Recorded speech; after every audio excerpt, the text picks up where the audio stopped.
The National Weather Service in Las Vegas has issued a flash flood warning for San Bernardino County in Southern California, West Central Clark County in Southern Nevada until 12:30 AM PDT. At 9:19 PM PDT, Doppler radar indicated thunderstorms producing heavy rain along the line from Sandy Valley to Tecopa moving south. Between 0.5 and 1 inch of rain has fallen. Flash flooding is ongoing or expected to begin shortly. This will impact Highway 127 as well as Kingston Road. Hazard, life-threatening flash flooding.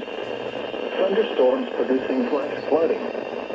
Source, radar.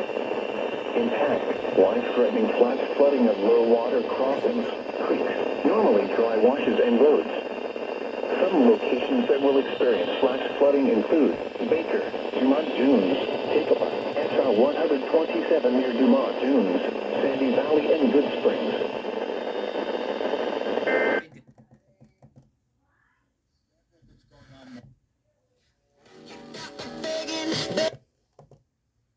Include Baker, Dumont Dunes, Tecopa, SR 127 near Dumont Dunes, Sandy Valley, and Good Springs.